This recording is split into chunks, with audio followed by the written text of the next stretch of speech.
Hello everyone, welcome back to my YouTube channel study with Ishu. तो बच्चों, आप में से कोई भी चैनल पे न्यू है तो जल्दी से चैनल को सब्सक्राइब कर दीजिए और बेल आइकन को भी प्रेस कर दीजिए लेटेस्ट अपडेट्स के लिए। तो आज मैं आपके लिए लेकर आई हूँ आपकी एमएससी क्लास 7th बुक का चैप्टर नंबर 5 लीडरशिप। तो इस चैप्टर को मैं बहुत अच्छे से एक्सप्लेन करने वाली हूँ आज की वीडियो में। अगर अभी तक आपने वीडियो को लाइक नहीं करा है तो जल्दी से लाइक कर दीजिए और चैनल को सब्सक्राइब कर दीजिए। चलिए बच्चों, फिर आज के लीडरशिप चैप्टर को करते हैं start. Everybody wants to be a leader, but to be a leader the first thing is to have the sense of responsibility. हर एक इंसान लीडर बनना चाहता है, सबको होता है कि मैं लीडर बनूं, लेकिन लीडर बनने के लिए आपको आपके पास रिस्पॉन्सिबिलिटी की इतनी एबिलिटी होनी चाहिए कि आप एक रिस्पॉन्सिबल सिटीजन हो।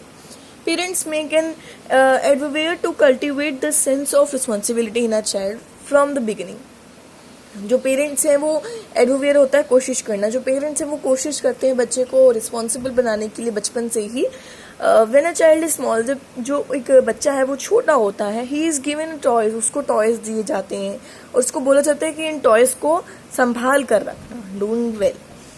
ही is asked not to dirty his cloth, उसको बोला जाता है कि क्लोथ्स नहीं डर्टी करना है तुम्हें, और throw his use things here and there, उसको अपने जो थिंग्स हैं उसको इधर उधर फेंकना नहीं है, अपने पास संभाल कर रखते हैं। This is a very basic form of responsibility. ये बहुत नॉर्मल सी रिस्पॉन्सिबिलिटी है, लेकिन आगे आप जैसे जैसे बड़े होते जाते हो आपके पास और भी बहुत बड़ी रिस्पॉन्सिबिलिटीज आती जाती हैं। Cultivation of the sense of responsibility continues as you grow from class to class. मैंने अभी वही बात कही है कि क्लास टू क्लास जैसे जैसे आप ग्रो होते हो तो आपकी रिस्पॉन्सिबिलिटीज भी बढ़ती हैं। एक्सटेंड मतलब बढ़ना। You are given assignments and projects to complete, आपको असाइनमेंट्स और प्रोजेक्ट्स कंप्लीट करने को बोले हैं। Responsible child completes its assignments and projects. एक रिस्पॉन्सिबल चाइल्ड हमेशा कंप्लीट करेगा अपने असाइनमेंट्स को, प्रोजेक्ट्स वगैरह को जो भी उसके टीचर ने उसे दिया है। And he steals a march over others children in becoming a leader, और वो लीडर ही बनता है ऑब्वियसली, क्योंकि जो अपना काम रिस्पॉन्सिबिलिटी की तरह करता है वही लीडर बनता है। On the other hand irresponsible children, जो इरिस्पॉन्सिबल चिल्ड्रन होते हैं क्लास में, इधर पोस्टपोन ड्यूरिंग देयर वर्क, वो अपने काम को पोस्टपोन कर देते हैं कि कल दे दूंगा, परसों दे दूंगा, और नॉट डू इट वेल, और वो अच्छे से नहीं करते काम। The distinction between responsible children and irresponsible children goes on the result in the former becoming leader in life. और उनके जो डिफरेंस आता है रिस्पॉन्सिबल चिल्ड्रन पे, वो जब वो लीडर बन जाते हैं आगे की जिंदगी में, तब उनका डिफरेंस पता चलता है, वो रिजल्ट में आता है। While the leader ones have to no choice but to become followers. जो अच्छे बच्चे होते हैं, जो रिस्पॉन्सिबल होते हैं, वो लीडर बन जाते हैं, बाकियों के पास कोई चॉइस नहीं होती तो वो उसके फॉलोअर्स बन जाते हैं। And now the choice rest upon if you would like to become a leader और अ फॉलोअर। अब आपके ऊपर है कि आप लीडर बनना चाहते हो या एक फॉलोअर बनना चाहते हो, मतलब लीडर को फॉलो करने वाला, we known as a follower. The sense of responsibilities continues with the leader all his life. जो रिस्पॉन्सिबिलिटी है वो लीडर अपनी लाइफ में सारी रिस्पॉन्सिबिलिटी लेता है, उसको होती है सारी responsibility basically. There were about 70 scientist. अब यहाँ से स्टोरी स्टार्ट हो गई है, तो प्लीज केयर अबाउट दिस, मतलब अच्छे से पढ़ना, ये स्टोरी स्टार्ट हो गई है। देर आर अबाउट 70 साइंटिस्ट, कुछ 70 साइंटिस्ट थे, working on a very important project. बहुत इंपॉर्टेंट प्रोजेक्ट था, उस पर वो वर्क कर रहे थे। All of them were really frustrated due to the pressure of work and demands. बाकी जितने भी सारे साइंटिस्ट थे वो बहुत बहुत ज़्यादा परेशान हो गए थे, क्योंकि उनको इतना सारा वर्क मिला हुआ था ऑफ देयर बॉस, उनकी जो बॉस ने दिया था। But everyone was loyal to him and did not think about quitting the job. But सब लॉयल थे, उन्होंने जॉब को क्विट करने का कभी ये माइंड में उन्होंने सोचा भी नहीं, करने तो दूर की बात, सोचा भी नहीं। तो अब स्टोरी को हम स्टार्ट करते हैं। वन डे, एक दिन, one scientist came to his boss. जो एक साइंटिस्ट है वो बॉस के पास आया, उसने कहा, sir I have promised my children, मैंने अपने बच्चों को प्रॉमिस करा था कि मैं उनको exemption in the town, exemption रखती हैं टाउन्स में, एग्जीबिशन टाउन्स में रखनी है, तो मैं उनको वहाँ लेकर जाऊँगा। So I want to leave the office, मैं ना थोड़ी जल्दी छुट्टी करना चाहता हूँ, आप प्लीज़ क्या मेरी जल्दी छुट्टी कर सकते हो, 5:30 तक, 5:30 तक, इफ़ यू वुड परमिट, अगर आप मुझे परमिशन दो please. His boss had a faint smile, उसकी जो बॉस थे उसमें हल्की सी स्माइल आई ऑन हिज लिप्स पे। When he said, okay, today you are permitted to leave the office early. आज आपको ऑफिस जल्दी छुट्टी करने का परमिट मैं कर देता हूँ। Scientist started working and continue to work after lunch.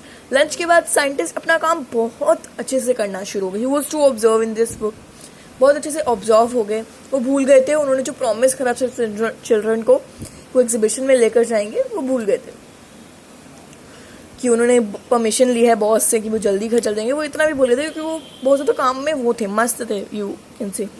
When he remembered these things, his eyes moved the wall. जब उसको चीज़ें याद आती तो उसकी आंखें एकदम, ये सब चीज़ें याद आई तो एकदम से उसकी आंखें वॉल पर पड़ी, वॉल क्लॉक पर पड़ी, तो उसने उसके हेड के ऊपर थी। Oh no mermaid, oh no mermaid, because it was already 8:30 हो चुके थे और उसने बच्चों को 5:30 का वादा करा था। एंड वो इतना ऑब्जर्व था, उसने टाइम तक नहीं देखा। He was sure that his wife would tell all kids of things. उसको पता था उसकी वाइफ आके उसको बहुत तरीके की बातें कहेंगी और बहुत तरीके की बातें सुनाएंगी, और जो चिल्ड्रन है वो उससे अनहैप्पी भी होंगे कि उन्होंने अपने वर्ड्स का ध्यान नहीं रखा, पापा ने अपने वर्ड्स का ध्यान नहीं रखा। ही पैक्ड अप हर्ली and peeped into his boss cabin. उसने जल्दी से सब कुछ पैक वगैरह करा और वो फटाफट से बॉस कैबिन में गया। He was not there, boss थे ही नहीं उधर। He left the office then. जो उसके ऑफिस बॉस थे वो पहले ही ऑफिस छोड़ चुके थे, मतलब जल्दी चले गए थे घर। Scared, he entered his house. डरते डरते वो अपने घर के अंदर घुसा। He was feeling guilty for having disappointed for children. वो बहुत ज़्यादा शर्मिंदा फील कर रहा था चिल्ड्रन को, ऐसा उसने करा। उसने अपने वर्ड्स को, उसने मान नहीं रखा अपने वर्ड्स का, कीप नहीं करे अपने वर्ड्स को। He found his wife sitting in the drawing room. उसने अपनी वाइफ को देखा जो कि ड्राइंग रूम में बैठी हुई थी। He could not see his children. उसने अपने बच्चों को नहीं देखा। They must have gone to bed. उसको लगा कि वो सोने गए होंगे। He thought in his mind. उसने अपने माइंड में ही सोचा। He silently sat on the sofa. वो चुपचाप से सोफे पे बैठा and waited for his wife to start shouting. और वो वेट कर रहा था कि उसकी वाइफ चीखेगी अभी। वो भी ड्राइंग रूम में बैठी थी, वो भी ड्राइंग रूम में बैठे थे। But he was stunned by her behavior. वो चौंक गया उसके बिहेवियर से। Would you like to have cup or coffee or would you like to have dinner straight away? Asked his wife. उसकी वाइफ ने पूछा कि कॉफ़ी या चाय कुछ पियोगे या फिर सीधा डिनर ही करोगी। उसकी वाइफ ने ऐसे पूछा अपने हस्बैंड से। She must be making ground for a quarrel, so must I have surrendered completely, thought the scientist. Outwardly he said, if you want coffee, so I too have to eat coffee. अगर तुम coffee पीना चाहते हो तो मैं भी coffee P लूँगा। If अगर you are hungry, अगर आप भूखे हो तो हम डिनर कर सकते हैं। ऐसे उसने कहा, हम डिनर कर लेंगे अगर आप भूखे हो तो, भूख लग रही है आपको तो। Still he could not muster courage to ask about children if they had gone to bed. लेकिन उसके पास अभी मस्टर करेज नहीं था। मस्टर करेज क्या होता है? इतना हिम्मत जुटाना। तो उसकी अभी इतनी हिम्मत नहीं थी कि ताकि वो अपनी वाइफ से पूछ पाए कि बच्चे कहाँ पे हैं, बच्चे सो गए हैं क्या है। All right, we shall have a cup of coffee now. उसकी वाइफ ने कहा ठीक है अब हम कॉफ़ी का एक कप पी लेते हैं। उसकी वाइफ ने कहा we shall have dinner when children return. हम डिनर कर लेंगे जब चिल्ड्रन वापस आएंगे। Where have the children gone? तो साइंटिस्ट ने बहुत लो वॉइस में पूछा, बहुत धीरे से, where have the children gone? Not wanting start anything unpleasant. वो नहीं आता था कि कुछ गलत हो, अप्रिय हुए। अनप्लेजेंट मतलब अप्रिय। डोंट यू नो, आपको नहीं पता? मतलब वाइफ ने कहा साइंटिस्ट से, आपको नहीं पता बच्चे कहाँ गए? How can I? साइंटिस्ट कहता मुझे कैसे पता होएगा? Your boss came here eight 5:20। आपके बॉस आए थे 5:20 पे इधर और बच्चों को ले गए थे एग्जीबिशन पे। Informed his wife.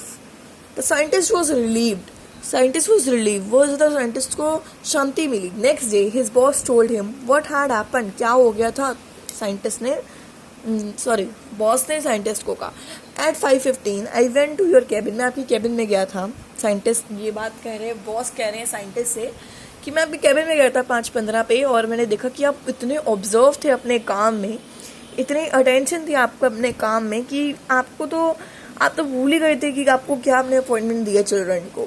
सो मैंने सोचा कि बेटर है कि मैं ही उनको ले जाता हूँ, मैं आपकी रिस्पॉन्सिबिलिटी का टेक कर लेता हूँ और मैं ही उनको ले जाता हूँ आपके चिल्ड्रन को एग्जीबिशन में। They must not be deprived by the appointment only because you were doing the same important work in the office. I suppose you would like to know who was the boss. अब इतनी अच्छी story थी, समझ आया कि वो जो scientist थे उनकी जो जगह थी रिस्पॉन्सिबिलिटी की वो बॉस ने ले ली क्योंकि वो इतना ज़्यादा ऑब्जर्व थे अपने काम में। अब आप सोच रहे होंगे कि ये जो बॉस है ये है कौन जो इतना अच्छा है, इतना दयालु है, कौन है कौन ये जो इतना हेल्पफुल है? He was none other than doctor APJ Abdul Kalam. तो ये कोई और नहीं, ये APJ अब्दुल कलाम ही थे। मतलब इतने अच्छे लीडर थे ये और इनका इतना अच्छा काइंड जो नेचर था वो बहुत अच्छा लगा सबको। His leadership qualities took him to zenith and he rose to the highest post in the country. और इसी इन्हीं क्वालिटीज़ की वजह से वो आज हाईएस्ट पोस्ट पे कंट्री के द प्रेसिडेंट ऑफ इंडिया, जिनको हम प्रेसिडेंट ऑफ इंडिया कहते हैं। तो इसका मोरल क्या हुआ इस चैप्टर का? Leader is one who knows the way, goes the way and shows the way. तो लीडर एक ऐसा आदमी, एक लीडर एक ऐसा पर्सन होता है जिसके पास सारी रिस्पॉन्सिबिलिटी होती है कि मुझे ये काम करना है तो करके दिखाना है, तो उसको हम कहते हैं एक रिस्पॉन्सिबल सिटीजन।